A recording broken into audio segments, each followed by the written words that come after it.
¿Cómo están? Vamos a continuar con la segunda sesión. Nos quedamos el video pasado en el cálculo de los ángulos, ¿no? De los ángulos faltantes, suplementarios y complementarios. Sí, ahora vamos a ver el siguiente tema, que son la semejanza de triángulos. El video pasado vimos la congruencia, ¿no? Congruencia de triángulos, ahorita vamos a ver semejanza. Antes de empezar a ver lo que es semejanza de triángulos, es importante que nosotros recordemos qué es una razón en matemáticas. Razón es el cociente de dividir el valor de una entre la otra, expresadas en las mismas unidades, ¿no? Y bueno, tenemos aquí un ejemplo. Tenemos 8 entre 4 es igual a 2. Este 2 va a ser la razón, el 8 va a ser el antecedente y el 4 el consecuente. ¿Sí? Y bueno, aquí tenemos un ejemplo donde tenemos dos diferentes semirrectas. Tenemos la semirrecta AB y la semirrecta CD. ¿Sí? La semirrecta AB tiene 3 unidades, mientras que la semirrecta CD tiene 5 unidades. Entonces, la razón, ¿qué va a ser la razón? Va a ser la división, ¿no? Vamos a dividir el segmento AB entre el segmento CD. Vamos a tener que son 3 unidades entre 5 unidades. Y esto va a ser igual a 3 quintos. ¿Eso qué va a ser? Esto va a ser nuestra proporción. ¿Qué es la proporción? Es la igualdad de dos razones. ¿Bien? Entonces continuamos, tenemos el teorema de Tales. El teorema de Tales nos dice, si varias paralelas cortan a dos transversales, determinan en ellas segmentos correspondientes proporcionales. ¿Qué quiere decir esto? Que si nosotros tenemos varias rectas paralelas, que a su vez estas rectas paralelas las corta al mismo tiempo dos rectas transversales. ¿Qué quiere decir transversales? O sea, que se atraviesan, ¿no? Si esas dos rectas atraviesan a estas paralelas, entonces los segmentos que se forman son proporcionales, ¿no? Y tenemos este ejemplo. ¿Qué nos quiere decir? Que el ángulo, el lado, o la recta B va a ser proporcional con el B', ¿sí? Entonces, si se fijan, se forman varias proporciones. Y bueno, aquí tenemos en la semejanza de triángulos, bueno, dentro de lo que estamos viendo ahorita, que son la proporcionalidad, podemos decir que aquí tenemos dos paralelas. Tenemos la semirrecta paralela, que es la semirrecta AC, va a ser paralela a la semirrecta DE. Sí, lo cortan dos transversales, que sería la línea BC y la línea AB. ¿Sí? Entonces, como cortan ambas líneas y son paralelas, entonces podemos decir que el segmento DE es paralelo, pero también es proporcional al segmento AC. ¿Sí? Y bueno, ahora sí que entonces, ¿qué es la semejanza? La semejanza es el concepto más bien la semejanza. El concepto de semejanza corresponde a figuras de igual forma, pero no necesariamente de igual tamaño. Entonces, la semejanza es algo parecido, pero que no es igual. ¿Sí? Entonces, por ejemplo, tenemos aquí este ejemplo, ¿no? Tenemos que este triángulo es semejante a este otro triángulo. ¿Por qué? Porque tienen la misma forma. ¿Vale? Entonces, bueno, los triángulos semejantes son aquellos que tienen sus ángulos correspondientes iguales y sus lados homólogos son proporcionales. Entonces, para que un triángulo sea semejante, debe de tener ángulos iguales y sus lados van a ser proporcionales. Y bueno, al igual que en el criterio de la congruencia, aquí también vamos a tener criterios para la semejanza. Criterio número 1 es ángulo-ángulo. Dos triángulos, perdón, son semejantes si tienen dos ángulos iguales. Entonces, si dos ángulos son iguales, entonces podemos decir que el triángulo es semejante. El siguiente, lado, ángulo, lado. Dos triángulos son semejantes si dos de sus lados proporcionales, si tienen dos lados proporcionales e igual el ángulo que lo forma. ¿Qué quiere decir esto? Que si dos de sus lados son perpendiculares, por ejemplo aquí el lado AB con el lado AC, estos lados son perpendiculares al A', B' y A'C', y el ángulo que forman son iguales. Si estos dos criterios, estas dos características ocurren, entonces los triángulos son semejantes. El tercer criterio, dos triángulos son semejantes si sus lados son proporcionales. ¿Qué quiere decir eso? Que todos sus lados sean proporcionales. ¿Vale? Que sean una razón y esa razón sea proporcional. ¿Vale? Y bueno, vamos con el siguiente tema, que es el teorema de Pitágoras. Pitágoras nació en la isla de Samos, Grecia, en 1570 a.C. y murió entre 500 y 490 a.C.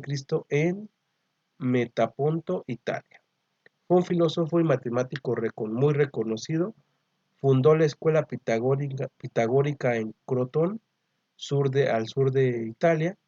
No se conocen escritos originales de Pitágoras, pero muchos de los conocimientos de la escuela pitagórica se le atribuyen a él, como la comprobación del conocido teorema de Pitágoras en triángulos rectángulos. Sí, entonces vamos a ver el siguiente tema, que es teorema de Pitágoras, pero antes debemos de saber un poco quién es Pitágoras, ¿no? Entonces, Pitágoras es un griego muy reconocido que es filósofo y matemático, el cual se le atribuye la comprobación del teorema de Pitágoras, ¿no? Por eso tiene su nombre. Y bueno, ¿qué nos dice el teorema de Pitágoras? El teorema de Pitágoras relaciona las longitudes de tres lados de un triángulo rectángulo. Un triángulo rectángulo es aquel que tiene un ángulo recto, o sea, de 90 grados, como se muestra en esta figura. ¿Sí? Entonces, mucho ojo aquí, ¿no? El teorema de Pitágoras solamente aplica en triángulos rectángulos. Un triángulo rectángulo es un triángulo que uno de sus lados internos forma 90 grados. Los lados que forman el ángulo recto se llaman catetos y el lado opuesto al ángulo recto se llama hipotenusa. ¿Sí? Entonces, tenemos aquí el ángulo de 90 grados, las dos líneas que forman el ángulo de 90 grados se les va a llamar catetos. Y la hipotenusa va a ser el lado opuesto al ángulo de 90 grados, que este lado siempre va a ser el lado más largo. Y bueno, nos dice, en todo triángulo rectángulo la suma de los cuadrados de los catetos es igual al cuadrado de la hipotenusa. Y bueno, aquí tenemos, ¿no?, la fórmula. A cuadrada más b cuadrada igual a c cuadrada. ¿Qué quiere decir? Que la suma de los cuadrados de los catetos, o sea, de A y de B, va a ser igual a el cuadrado de la hipotenusa. ¿Sí? Entonces continuamos y bueno, vamos a hacer estos pequeños ejercicios. Dice, en el triángulo rectángulo que tiene catetos de medida 4 centímetros y 3 centímetros, determina cuál es la medida de la hipotenusa. Entonces, bueno, vamos a hacerlo en el pizarrón electrónico. Vamos a pasar nuestro ejercicio en el pizarrón electrónico.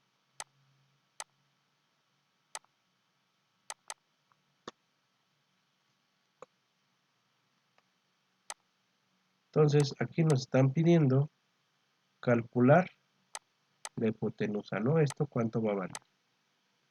Sí, el teorema de Pitágoras nos dice que la suma de los catetos, la suma de los cuadrados de los catetos va a ser igual a el cuadrado de la hipotenusa. ¿Sí? Aquí en este caso, ¿qué catetos vamos a tener? Pues el 4 y el 3, ¿no? Porque recuerden que son las rectas o los lados que forman al ángulo rectángulo. Entonces, si estos dos son nuestros catetos y tenemos, entonces vamos a sustituir. Vamos a tener 4 al cuadrado más 3 al cuadrado va a ser igual, a esto vamos a ponerle con la letra C, a C al cuadrado. Hacemos la operación, 4 al cuadrado es 16, 3 al cuadrado es 9, 16 más 9 es igual a C al cuadrado. 16 más 9 es 25, 25 va a ser igual a C cuadrada. Le sacamos raíz a toda la ecuación para no alterarla y nos queda raíz de 25 va a ser igual a la raíz de C cuadrado. La raíz cuadrada con este cuadrado se va, se hace 1 y nos queda que C va a ser igual a la raíz de 25. La raíz de 25 recordemos que es igual a 5. Por lo tanto, C va a ser igual a 5. Y entonces aquí C va a ser igual a 5, ¿qué? Como aquí está en centímetros y aquí está en centímetros, sería 5 centímetros. ¿Vale? Y con esto se resolvería este ejercicio por teorema de Pitágoras. Y bueno, continuamos. Vamos a hacer este otro ejercicio. Dice, calcula el área de un triángulo isósceles que tiene los lados 5, 10 y 10. Y recordemos que los triángulos isósceles son aquellos que dos de sus lados son iguales y el otro es diferente. ¿Sí? Entonces, bueno, vamos a pasarlo al pizarrón electrónico. El ejercicio y bueno, nos piden calcular el área, ¿no? Entonces, para calcular el área, nosotros recordemos que el área de cualquier triángulo va a ser igual a base por altura sobre 2. Entonces nos falta encontrar h, que es la altura. Pero bueno, nosotros aquí en el ejercicio, incluso ya nos lo está poniendo, dividió a la mitad el triángulo isósceles, justo a la mitad de 5 centímetros. Entonces, si dividió a la mitad, vamos a tener un triángulo de la siguiente manera, que va a tener como dimensiones 2.5 en un cateto, 10 en la hipotenusa, y el otro cateto que sería h es lo que no sabemos. ¿Sí? Sabemos que Pitágoras va a ser igual a cuadrada más b cuadrada igual a c cuadrada. Entonces voy a despejar a, que va a ser mi h. Entonces a cuadrada va a ser igual a c al cuadrado. Esta b como me estorba, está sumando, va a pasar restando. Entonces c cuadrada menos b cuadrada. Para que nos quede solamente el valor a, le sacamos raíz a toda la ecuación para no alterar. Entonces, esto que va a ser igual, va a ser a al cuadrado, le saco la raíz cuadrada de, y esto va a ser igual a la raíz cuadrada de c al cuadrado menos b al cuadrado. Sustituyendo los valores, esta raíz con este cuadrado se va y nos queda a. Igual a que a la raíz de c, ¿por cuánto vale c? 10, entonces sería 10 al cuadrado. Menos, ¿cuánto vale b? B vale 2.5.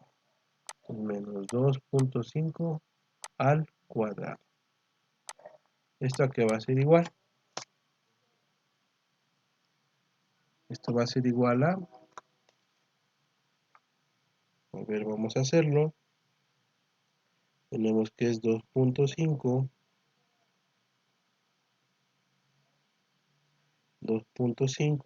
por 2.5, 6.25, ¿no? Entonces esto va a ser igual a la raíz de 100 menos 6.25.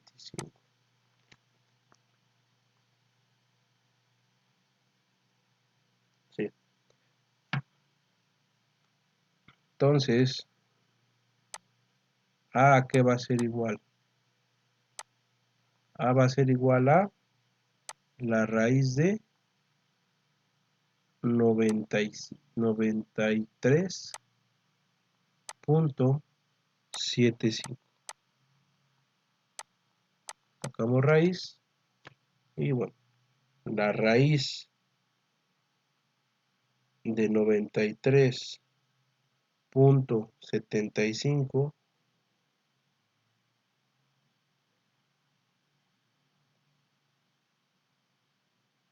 es de 9.6. 9.66. Entonces el valor de la altura va a ser de 9.66 unidades. ¿Vale? Y bueno, ya tenemos cuánto vale la altura. Entonces ahora sí,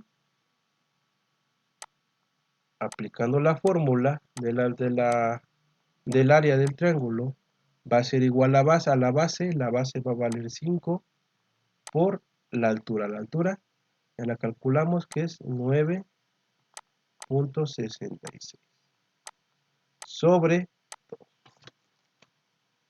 calculamos esa cantidad, tenemos 9.66 por 5 entre 2, 24.15.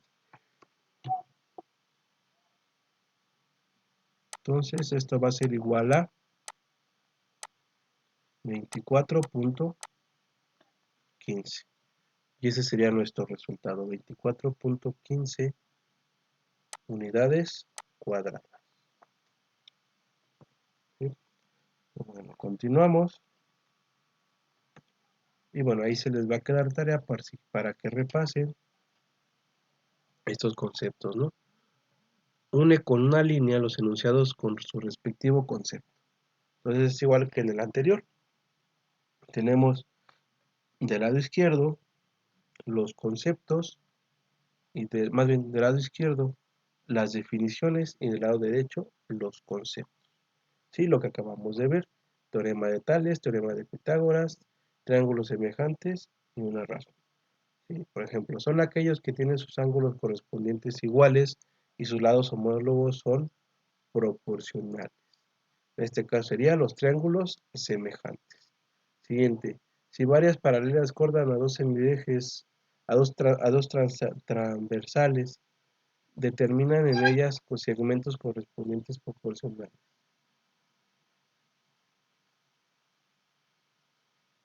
Bueno, vamos a dejar con la siguiente. Relación de dos cantidades es el cociente de dividir el valor de una entre otra, expresadas en las mismas unidades. Aquí en este caso sería una razón. ¿Sí? En todo tipo de rectángulo, el cuadrado de la hipotenusa es igual a la suma de los cuadrados de los catetos. Ese es el teorema de Pitágoras. Por lo tanto, la relación de dos cantidades es el cociente de dividir el valor de una entre la otra, expresadas en las mismas unidades.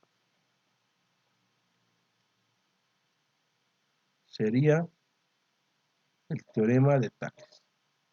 ¿Vale? ¿Dudas con esta? Ay, no, perdón. Relación de dos cantidades es el cociente de dividir el valor de una, esa sería una razón. En todo triángulo, rectángulo y cuadrado, ese sería teorema de Pitágoras. Son aquellos que son correspondientes iguales, serían los triángulos semejantes, y si varias paralelas cortan los transversales, sería el teorema de Tales. Y bueno, le queda este ejercicio para que repasen. Dice calcular el valor de la hipotenusa y otro calcular el valor del cateto. ¿Sí? Y bueno, con esto terminaríamos con el tema de trigonometría, de teorema de Pitágoras. Vamos con el siguiente, que son las propiedades de los polígonos. ¿Qué es un polígono? Es una figura plana limitada por la unión de tres o más segmentos de rectas. Estas figuras tienen ciertas propiedades de acuerdo con su clasificación y elementos. Y bueno, en relación con su tamaño y forma, los polígonos se clasifican en polígonos equivalentes, polígonos semejantes y polígonos congruentes. Tenemos aquí que los polígonos equivalentes son los que tienen el mismo tamaño. Y bueno, tenemos este ejemplo, tienen el mismo tamaño. Tienen la misma forma, son los polígonos semejantes, tienen la misma forma. Y los polígonos congruentes tienen la misma forma y tamaño.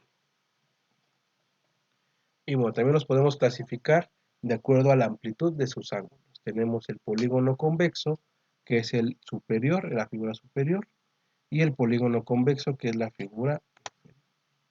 Entonces, el polígono convexo es un polígono que todos sus ángulos interiores son menores de 180 y cualquier secante solo lo corta en 2 puntos. Mientras tanto, el polígono convexo es polígono que tiene uno o más ángulos mayores a 180 grados y puede ser cortado en más de 2 puntos por una secante. También lo podemos clasificar por su forma, ¿no? Tenemos un polígono regular y un polígono irregular. El polígono regular tiene todos sus lados iguales y ángulos iguales, mientras que el polígono rectangular no tiene sus lados iguales y sus ángulos pueden o no estar. ¿Sí? Entonces, bueno, aquí tenemos la diferencia entre un polígono recto o un polígono regular y un polígono irregular. Una propiedad de los polígonos regulares de n-lagos es que cada uno de ellos tiene una circunferencia inscrita, es decir, aquella que se dibuja en su interior y que toca todos sus lados, y una circunscrita, que es aquella que pasa por todos los vértices del polígono. Y bueno, aquí tenemos un ejemplo. Acabamos de ver, tenemos un círculo inscrito y otro círculo circunscrito. ¿Sí? Bueno, estas son las partes de un polígono. Tenemos el apotema del polígono es el radio de la circunferencia inscrita y es perpendicular a cualquier lado del polígono. Además, corresponde a la altura de los triángulos en que el polígono puede dividirse por segmentos trazados del centro a sus vértices. ¿Sí? Entonces, la apotema, está aquí controlada con la letra A, es el radio de la circunferencia inscrita del polígono. Pues tenemos el radio. ¿Qué es el radio? El radio del polígono es el radio de la circunferencia circunscrita. Entonces el radio va a ser la circunferencia, va a ser la que va de un lado de la circunferencia circunscrita con el centro de el polígono. Pues tenemos el centro. El centro del polígono es el centro común de las circunferencias inscrita y circunscrita. Y por último, la diagonal. La diagonal del polígono es el segmento que une a dos de sus vértices no consecutivos. Sí, aquí está con la letra D, la diagonal. ¿Vale? Bueno, también tenemos el ángulo central, que está denominado por ángulo alfa, que está formado por dos radios que pasan por los vértices consecutivos. Tenemos el ángulo interno, que es el ángulo beta, que está formado por dos lados consecutivos. Y tenemos el ángulo sigma, que está formado por un lado y la prolongación de otro consecutivo. Y bueno, también otras propiedades es que el número total de las diagonales está dado por, las diagonales van a ser igual al número de lados por número de lados menos 3 sobre 2. Segunda característica, las medidas del ángulo central es el ángulo alfa, que fue lo que vimos, el ángulo central, va a ser igual a 360 grados entre los lados que tiene el polígono. Inciso C, la medida del ángulo interno es beta, va a ser igual a n-2 multiplicado por 180, y a todo eso lo dividimos entre los lados. D, la medida del ángulo externo es igual a 360 entre todos sus lados. El inciso E, su área está dada por, el área va a ser igual a perímetro por área sobre 2. Por apotema sobre 2. Perímetro por apotema sobre 2. Donde P es el perímetro y A es la apotema. Y bueno, tenemos estos ejercicios para que ustedes practiquen ahí en su casa. En el siguiente polígono regular, determine el valor de sus ángulos central, interno y externo. Calcula su área si el radio de la circunferencia circunscrita es igual a 5. Tip, usa el teorema de Pitágoras. Y bueno, tenemos en la siguiente imagen, para que practiquen cuál de los dos sería el polígono cóncavo y cuál de los dos sería el polígono convexo. Y bueno, aquí tenemos también para que repasen cuál sería el ángulo central en esta figura, cuál sería nuestro ángulo central del polígono, cuál sería nuestro ángulo interno y cuál sería nuestro ángulo externo. Y bueno, aquí les piden calcular el área de este polígono. Y bueno, con esto terminaríamos esta segunda sesión. Gracias por su atención.